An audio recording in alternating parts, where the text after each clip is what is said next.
Buonasera, nuova edizione del nostro TG, ma iniziamo dai titoli.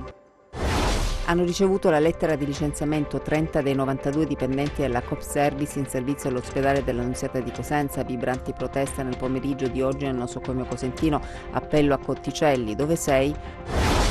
Lettera del Presidente dell'Ordine dei Medici della Calabria Cotticelli, Oliverio e Conte perché valutino bene la nomina del direttore generale dell'ASP di Cosenza perché è incompetente. 45 ordinanze di custodia cautelare in carcere sono state eseguite stamattina dalla Guardia di Finanza nell'ambito di un'operazione della Procura di Reggio denominata Magma. Un pescatore di 71 anni è morto schiacciato da un masso. L'incidente è avvenuto ad Acquapese in una struttura balneare. Il masso sarebbe caduto da una gru durante l'esecuzione di alcuni lavori. È una delle tante storie di violenza domestica che si consumano quotidianamente nel silenzio. Yvette l'ha raccontata stamattina ad una platea di giovani. L'avvertenza della Coop Service dunque in primo piano. 30 dei 92 dipendenti hanno ricevuto oggi le lettere di licenziamento e nel pomeriggio è scattata la protesta e l'appello al commissario Cotticelli. Le lettere di licenziamento arrivano all'ora di pranzo e girano sui WhatsApp dei 30 dipendenti della Coop Service che finito il turno si ritrovano nel girone infernale della disoccupazione. Sono smarriti, i volti tirati, si sono dati appuntamento in piazza Prefettura per chiedere aiuto allo Stato. Fanno parte dei 92 OS che la Coop Service ha demansionato dopo 20 anni di servizio. Ho chiamato mia sorella a casa ed è arrivata la lettera di licenziamento. Lei lavora da quanto tempo? Io ci sono da 27 anni all'ospedale. Stanotte ho fatto la notte, ho smontato stamattina e poi questo pomeriggio ho trovato la lettera di licenziamento.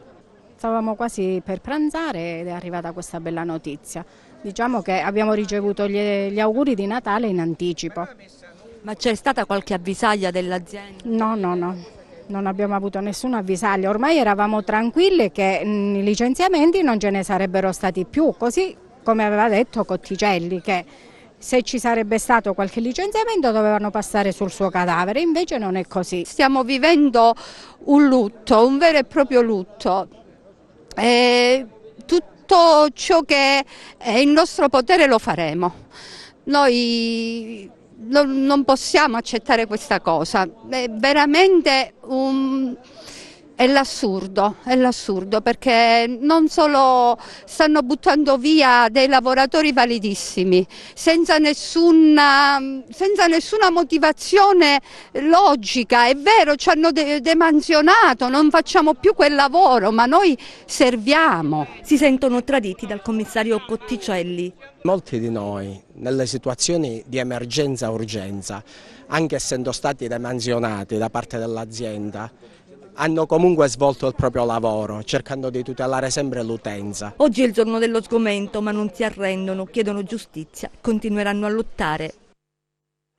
C'è invece una tregua nell'avvertenza dei lavoratori della SEAT, i 54 dipendenti della cooperativa che gestiscono i servizi del CUP dell'Annunziata. A dare speranza il Tribunale amministrativo regionale che ha sospeso i licenziamenti. Arriva dal TAR la tregua nell'avvertenza dei dipendenti della SEAT. Il Tribunale amministrativo regionale ha sospeso i licenziamenti fino al prossimo 17 dicembre e la risposta positiva dei giudici amministrativi al ricorso presentato dai 54 lavoratori da giorni in lotta per difendere il posto di lavoro. Da 19 anni, lo hanno raccontato più volte nell'ultima settimana, si sono occupati di dare risposte agli utenti, dagli sportelli dell'ufficio ticket, dei referti delle prenotazioni dell'ospedale di Cosenza. Il loro contratto in scadenza il 30 novembre, cioè domani. Dal 1 dicembre il baratro da evitare con mobilitazioni vibrate sono saliti sul tetto del CUP, hanno manifestato dinanzi alla cittadella regionale a Catanzaro, hanno bloccato le strade a Cosenza. Di loro si è parlato anche ieri in un tavolo romano tra il ministro Speranza e i sindacati a Roma, ma nulla da fare, le istituzioni sono rimaste sorde al grido grido disperato delle famiglie.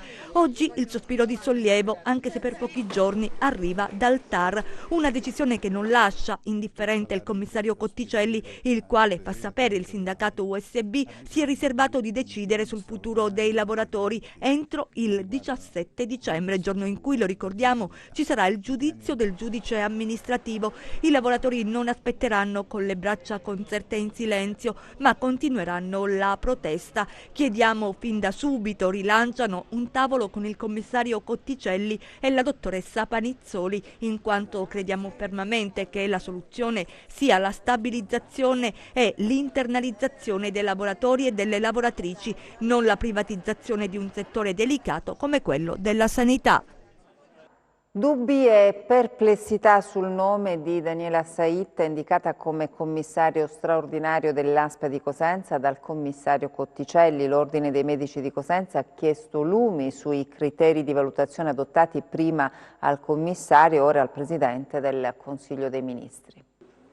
Il compito del commissario straordinario per l'ASP di Cosenza non sarà semplice, ma anche la sola scelta si sta rivelando molto complicata. Il commissario ad acta Saverio Cotticelli un nome lo ha fatto, quello della commercialista Daniela Saitta, ma non avendo trovato la sintonia con la Regione, la valutazione è adesso di competenza del Consiglio dei Ministri. Ed è proprio al Premier Conte che si sono rivolti i medici di Cosenza, che tramite il proprio Presidente dell'Ordine chiedono di conoscere i criteri che hanno portato ad individuare la professionista per l'affidamento dell'importante incarico. Quando sono stati finalmente, dopo quasi un anno dall'approvazione del decreto, individuati alcuni commissari, siamo andati a guardare le motivazioni sulla base di decine e decine di domande fatte su un avviso generico,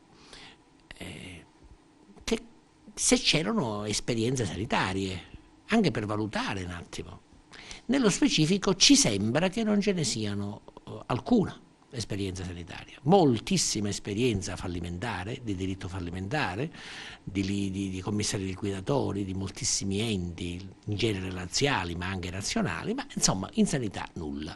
E quindi si chiedeva quali erano i criteri. Dico, può darsi che ci sbagliamo noi. Apprendiamo dalla stampa che invece sono stati mandati i nomi a Roma per la decisione definitiva, e ecco che ci siamo rivolti a Conte. Si chiarisca perché questo ritardo estremo, perché una scelta dove non esiste esperienza sanitaria almeno palese, ci dimostrino che abbiano gestito altre, anche soltanto in maniera subordinata, ma che abbiano gestito strutture sanitarie, in modo tale da perché. Guardate che l'ASP di Cosenza è la più grande della Calabria, con problematiche serissime ereditate da gestioni più o meno dissennate. Insomma, la situazione è veramente complessa, quindi ci vuole molta esperienza e una squadra. Vedremo. La sanità calabrese continua ad essere in perdita. Anni di commissariamento non hanno arrestato l'emorragia, anzi, eppure a pagare sono ancora i calabresi. Il debito è ulteriormente aumentato. Bene, negli ultimi anni la gestione è stata esclusivamente del MEF, cioè la Regione Calabria non c'entra nulla nella gestione. Con il decreto Calabria addirittura nemmeno come si vede c'è una concertazione con i direttori generali, quindi insomma la responsabilità è del MEF, la gestione della sanità è del MEF, e se è aumentato il debito, bene, allora questo debito perché lo devono pagare i calabresi? Se ne accollasse direttamente il MEF. Il presidente dell'AIOP Calabria, Enzo Paolini, scrive al commissario Saverio Cotticelli per chiedere un incontro urgente. Penso che si stia davvero esagerando, sottolinea Paolini, nel trattare con tanta indifferenza i diritti e i soldi dei cittadini calabresi. Sono settimane, mesi che le segnaliamo la necessità di un confronto prescritto dalle leggi circa la programmazione del prossimo anno, atteso che per decisione del suo ufficio, continua Paolini nella precedente composizione, al 31/12/2019 i pazienti calabresi non potranno più rivolgersi al servizio pubblico da noi garantito, pari ad oltre il 30% delle prestazioni ospedaliere. Sarà, aggiunge Paolini, una situazione di gravissimo disagio e di enorme danno sotto tutti gli aspetti che genererà un contenzioso senza precedenti. Tragico incidente stradale questa mattina nel Regino. 2 anziani coniugi hanno perso la vita a Melito Portosalvo sulla strada statale 106. Il nastro rosso e bianco a delimitare la zona dell'incidente a Melito Portosalvo, l'impatto violento sul tratto Reggino della 106. 2 anziani coniugi hanno perso la vita, erano a bordo della Peugeot che si è scontrata, come si dice in questi casi, per cause ancora in corso d'accertamento con altre 2 auto. L'uomo, 80 anni, è deceduto sul colpo, la moglie poco dopo il suo arrivo in ospedale. 4 i feriti, le cui condizioni non sono gravi. Sul posto i vigili del fuoco e i sanitari del 118. La statale è rimasta chiusa al traffico. Guardia di Finanza in azione in tutta Italia per colpire la cosca di 'ndrangheta dei Bellocco nel nord, un'altra operazione dei Carabinieri. Sono 45 le persone coinvolte nell'operazione Magma, eseguita dalla Guardia di Finanza in Calabria e in altre regioni italiane, con il coordinamento della DDA di Reggio Calabria. In concomitanza altri 9 fermi sono stati eseguiti dai Carabinieri del ROS con l'operazione HOP, coordinata dalla Procura di Brescia. Le accuse sono di associazione mafiosa, traffico internazionale di sostanze stupefacenti, detenzioni di armi e rapina. Le indagini, secondo gli investigatori, hanno consentito di destrutturare completamente la cosca di 'ndrangheta riconducibile ai Bellocco di Rosarno e le sue articolazioni extraregionali, operanti in particolare nel Lazio, in Emilia-Romagna e in Lombardia. Sequestrati 40 kg di cocaina, 30 di hashish e 15 di marijuana, oltre ad un fucile, 3 pistole semiautomatiche e varie munizioni, armi che dovevano essere utilizzate per una rapina nel Lazio. Le indagini sono state avviate nel 2016 e rappresentano gli sviluppi dell'operazione Rio de Janeiro. Dalle intercettazioni si evince come la droga a volte venga gettata in mare prima dell'arrivo nel porto di Gioia Tauro per poi essere recuperata. A Gioia Tauro non arriva al porto, viene buttata in mare prima del porto. L'organizzazione criminale è riuscita a mettere in campo veramente una sofisticata opera di occultamento e di esfiltrazione della sostanza stupefacente via mare, buttando dei borsoni contenenti la sostanza stupefacente con dei galleggianti, con allegati dei GPS che consentivano poi, ne avrebbero consentito il recupero a mezzo di barchini condotti da personale, di persone appunto collegate all'organizzazione criminale. I finanzieri recuperarono 400 kg di cocaina occultata in questo modo. Tra gli arrestati 5 persone che percepivano il reddito di cittadinanza. Grazie alla collaborazione della Gendarmeria argentina è stato inoltre accertato che a Buenos Aires l'associazione criminale calabrese poteva contare sulla collaborazione di alcuni colletti bianchi disposti ad agevolare il traffico di ingenti quantitativi di cocaina e a dare informazioni sulle indagini in corso. La presenza di sodali in quei territori ha consentito alla cosca intanto di venire a conoscenza di attività rogatoriali che erano state là svolte, nonché ha consentito di comprendere le dinamiche di relazioni di quei soggetti non solo con la cosca Bellocco ma anche con la cosca Morabito. È importante in quest'ottica la ricostruzione che è stata fatta del tentativo di far accreditare, si parla di 50.000 euro, da parte di questi sodali della cosca Bellocco in favore di Morabito, che in quel periodo era stato arrestato in Uruguay. Adesso i nostri 100 secondi di cronaca.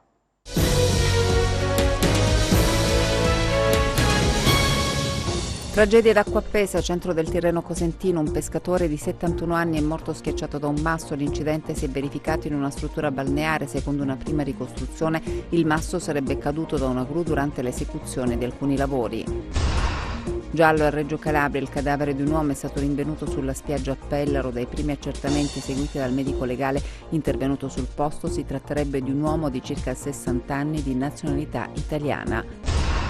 Personale della Capitaneria di Porto di Crotone, nel corso di controlli sul territorio delle province di Crotone e Catanzaro, ha sequestrato l'impianto di depurazione delle acque reflue del comune di Botricello. Nell'impianto è stata riscontrata la presenza di fanghi derivanti dal ciclo di depurazione, i cui quantitativi superavano quelli consentiti dalla normativa. Per lo stesso motivo sequestrati anche gli impianti di depurazione dei comuni di Isola Caporizzuto e di Borgia. Multe salate per i clienti delle lucce. Le sanzioni da 500 euro scatteranno nei confronti di chi nel territorio del comune di Cassano si fermerà lungo la strada per contrattare prestazioni con le prostitute. Lo prevede l'ordinanza emessa dal sindaco Papasso per contrastare il dilagante fenomeno della prostituzione per strada. A Casali del Manco saranno stabilizzati 34 lavoratori ex LSU e delle PIU. L'amministrazione comunale, dopo parere positivo delle sigle sindacali, ha approvato il piano triennale di fabbisogno del personale 2020-2022, che ha assicurato così la stabilizzazione degli ex lavoratori socialmente utili e di pubblica utilità. La Giunta regionale, che si è riunita oggi pomeriggio nella cittadella di Catanzaro, ha deliberato la richiesta al Governo nazionale di dichiarazione dello stato di emergenza per il maltempo che ha interessato il territorio calabrese il 23, 24 e 25 novembre e per gli eventi alluvionali del 10 e 11 novembre. Si è parlato di accesso al fondo per le vittime dei reati di tipo mafioso e dei reati intenzionali violenti durante un convegno organizzato da Anime dal Rendano di Cosenza, ma l'attenzione della platea di studenti è stata catturata dalla storia di Yvette, una donna camerunense vittima di violenza. Quando si confronta un uomo che da prima all'inizio ti dice non ti vestire in questo modo, sei scema, dammi il tuo telefono, con chi parla, quell'amica tua, non è una persona per bene, perché ci vuole fare lasciare, si deve chiudere subito la relazione. Yvette ha sofferto tante volte, da figlia, quando il padre usava violenza sulla madre e non contribuiva alla sua crescita, da compagna di un uomo prima geloso e possessivo, poi violento, da donna e madre, discriminata perché straniera. Ogni volta ha avuto la forza di reagire, di andare per la sua strada, laureandosi, denunciando, scrivendo la propria storia e diventando un esempio, ma forse non ce l'avrebbe fatta se non avesse incontrato le persone giuste e l'aiuto che ogni donna vittima di violenza dovrebbe avere. Ho fatto tutta sola. Però facendo tutta sola all'inizio non era forse il modo giusto di fare, perché dopo la denuncia non vuole dire che ti senti bene fisicamente, ti sei allontanato dall'uomo maltrattante, però i danni che rimangono ti devi far aiutare, hai bisogno di avere intorno a te delle persone che ti aiutano a fare un percorso di uscita vera, perché non basta solo la denuncia. Io questo aiuto l'ho trovato oggi con il centro antiviolenza Roberta Lanzini. La storia di Yvette è una delle tante in una società che ha fatto enormi passi avanti negli ultimi decenni, ma ne compie altrettanti indietro quando vengono allo scoperto nuove situazioni di violenza e vessazione. Il prefetto di Cosenza, Paolo Galeone, ricorda gli inizi della sua carriera, in un'epoca in cui alle donne erano precluse le posizioni apicali anche nell'amministrazione pubblica. Nel 1988, quando io sono entrata, quindi ho vinto il concorso, non c'erano donne prefetto.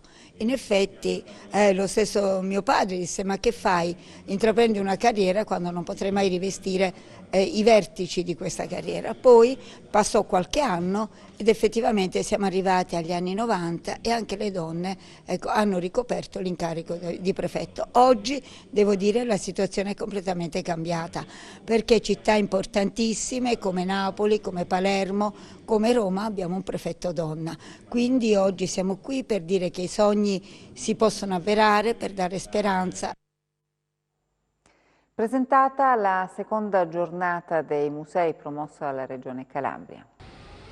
Sabato 30 novembre la Calabria celebra la seconda giornata regionale dei musei, un'iniziativa dell'assessorato all'istruzione e attività culturali della Regione, istituita con delibera della Giunta regionale su proposta dell'assessore Maria Francesca Corigliano dal 2018, anno in cui si è celebrata la prima edizione. I musei non possono più essere considerati come un luogo in cui si conserva la cultura, sono dei luoghi in cui si fruisce di occasioni per conoscere meglio la propria storia, per conoscere meglio il patrimonio artistico, per vivere eventi anche dal punto di vista musicale, quindi sono centri culturali a tutti gli effetti.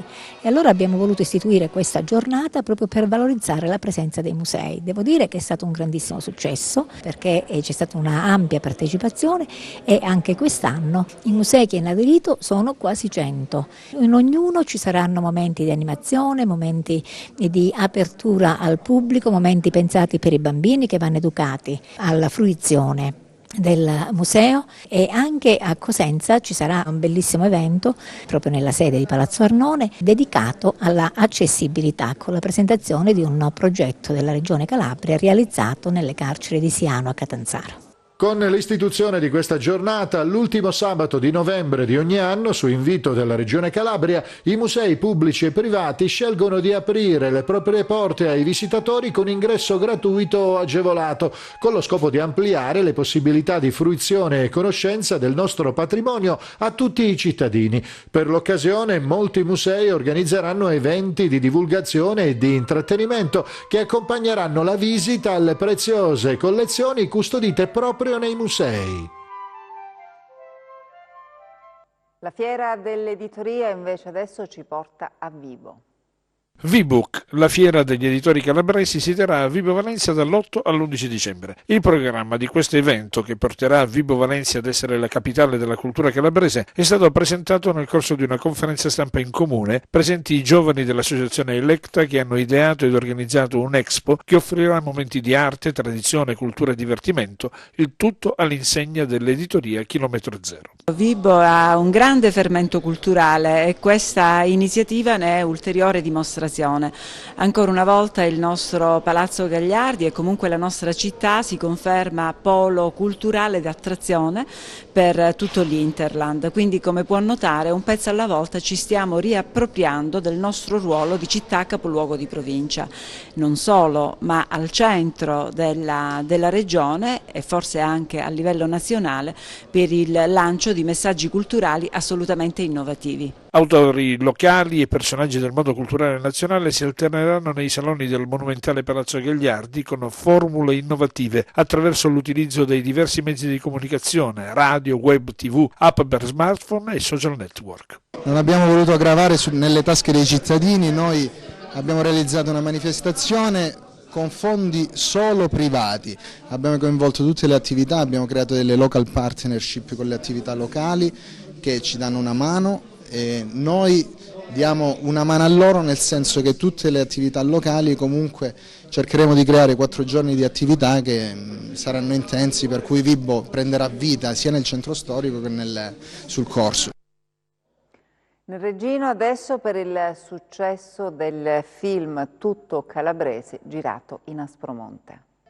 Senza enfasi possiamo dirlo, Aspromonte, la terra degli ultimi, la nuova fatica di Mimmo Calopresti è decisamente un bel film. Qualche critico rileva una eccessiva strizzatina d'occhio al nuovo Cinema Paradiso, ma senza parteggiare si può sostenere che l'opera ha invece una sua precisa identità e una genesi vera e profonda. Cast di assoluto livello per un film girato interamente nella Locride, in particolare proprio poco sotto i nembi e i cirri del cielo che staziona sull'Aspromonte, quel monte così aspro, famigerato per certi versi, ma bellissimo, che esalta nell'occasione una storia che sa di favola e attualità. Siamo ad Africo Vecchio nel 1951, un mondo a sé, senza acqua e senza elettricità. Un medico, una scuola e il sindaco che abita nella frazione marina, disinteressandosi di quelle 4 case ormai destinate al totale abbandono. In questo clima di tristezza arriva una maestra di Como, magistralmente interpretata da Valeria Bruni Tedeschi. La donna si calerà nella realtà per migliorarla. Comincia una battaglia civica, l'insegnante troverà il sostegno di Ciccio, poeta inconsapevole, splendida l'interpretazione di Marcello Fonte, Palma d'Oro 2 anni fa a Cannes. Gli abitanti prendono coscienza delle battaglie da fare e la strada che avevano cominciato a realizzare prima dell'arrivo della maestra per collegare Africo Vecchio alla Marina diventa il simbolo di una ricerca di progresso e di una rivincita sociale. Una rivincita ostacolata da Don Totò, interpretato da Sergio Rubini, una sorta di Don Rodrigo, un signorotto che ha interesse a mantenere lo status quo. Un bel presente, segno che finalmente i tempi sono cambiati. A Rende domani il primo Web Music Marketing. Domani a Rende il primo Web Music Marketing, siamo in compagnia di Gianluca Pica, musicista, una iniziativa di Paolo Monaco, ma in che cosa consiste? Bene, innanzitutto buonasera a tutti. Allora, questo Web Music Marketing, WMM, è una creazione mia e del mio collega Mimmo Mirabelli, quali siamo musicisti di professione, e riusciamo a monetizzare, o meglio guadagnare tramite il social lavorando con la nostra musica, cioè le spiego meglio. Ci sono tantissimi artisti, indipendentemente dal livello, che producono la loro arte, però senza capire un sistema per riuscire a guadagnare non solo nella vita, diciamo, face to face, quindi faccia a faccia realmente, ma anche dal punto di vista online. Quindi il web music marketing è un processo di movimenti strutturati che ci portano dalla creazione del nostro prodotto alla vendita del nostro prodotto, che può essere svolto in diverse forme. È un funnel, o meglio un imbuto, che dall'acquisizione del, diciamo, simpatizziamo per un cliente, man mano questo cliente facciamo scendere questo imbuto affinché non si trasformi in una acquirente del nostro prodotto, che può essere la visualizzazione di un video, un acquisto di un prodotto musicale, essere chiamati per un concerto. Quindi come riuscire, ad esempio, tramite Google, YouTube, Instagram, Facebook, a farci pagare da questi social, perché molti sono molto distanti da quest'idea che questi social potrebbero magari aiutarci, potessero aiutarci a vivere in maniera comunque sia diciamo funzionale tramite la nostra arte. Quindi guadagnare tramite il social. Io e il mio amico Mimmo Mirabelli facciamo questo lavoro da diversi anni e vorremmo, l'obiettivo di questo web music marketing, tramandare la nostra esperienza ai nostri colleghi, ai nostri amici, e noi ringraziamo tantissimo il maestro Paolo Monaco di Rende. E a chi è rivolto allora? È rivolto a strumentisti, cantanti, DJ, quindi chi vuole intraprendere questo percorso attraverso YouTube, Facebook, Instagram, come ha detto il maestro Gianluca Pica, può seguire le nostre masterclass del web music marketing, e domani, il 30 novembre, la prima masterclass si terrà alla Scuola Pentagramma di Rende, e quindi lo scopo è appunto invogliare gli appassionati di musica, anche musicisti professionisti, a intraprendere questo percorso web music marketing. Siamo allo sport, parliamo di calcio. Domani allo Scida il match del Crotone contro il Cittadella. Sono appaiati in classifica Crotone e Cittadella, a ridosso della capolista Benevento e della vice capolista Pordenone, ma la squadra veneta è reduce da 5 risultati utili consecutivi, mentre il Crotone, dopo il KO di Benevento, cerca un pronto riscatto nella sfida in programma domani alle 15 all'Ezio Scida. Non ci saranno gli infortunati di lungo corso. Fra i calabresi, Benali, Maxi Lopez, Zac e Zanellato. Stroppa difende il gruppo, ne esalta il valore e sottolinea le potenzialità del suo Crotone. Le prestazioni sono sempre state eccellenti, anche quella di Benevento, l'ho rimarcato. Sappiamo che nonostante la mole di lavoro in attacco facciamo meno gol in proporzione, però sappiamo anche che siamo uno dei migliori attacchi del campionato. Quindi bisogna continuare così, lavorare in questa maniera. A Benevento si poteva fare sicuramente meglio, ma a Benevento abbiamo preso gol su una rimessa laterale, quindi è solo una questione di attenzione a fare le cose in una certa maniera. Per il resto bisogna continuare a fare le cose che questa squadra sta facendo vedere. I numeri sono sicuramente importanti, sarebbe bello migliorare la percentuale di realizzazioni in funzione della percentuale di lavoro in attacco.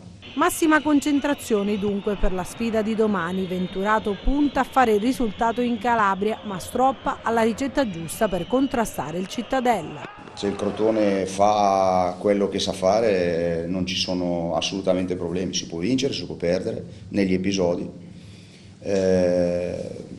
Mettere un pochino di cazzimma a livello nervoso di fare la partita in una certa maniera, poi per il resto bisogna continuare così. Cittadella è una squadra che non è solo la squadra, lì c'è un qualcosa di diverso che ogni anno migliora, nonostante poi oltretutto quest'anno hanno cambiato tanto. Sembrava avessero perso quell'identità all'inizio del campionato, l'hanno ritrovata, hanno dei numeri importanti, abbiamo la stessa classifica e quindi è una partita da affrontare con la massima attenzione, cercando di fare la partita anche a livello nervoso sopra le righe. Adesso le previsioni del tempo.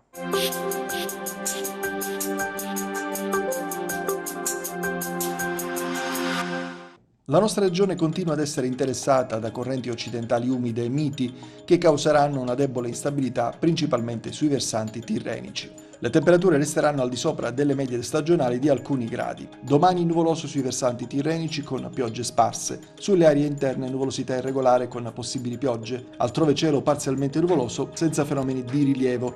Temperature stazionarie. Passiamo a mari e venti. Domani molto mosso il Mar Tirreno con venti moderati di direzione occidentale. Da poco mosso a mosso il Mar Ionio con venti dai quadranti meridionali. Per essere sempre aggiornati sull'evoluzione delle condizioni meteo, vi rimando oltre al nostro sito www.meteoincalabria.com anche alla nostra pagina Facebook Meteo in Calabria.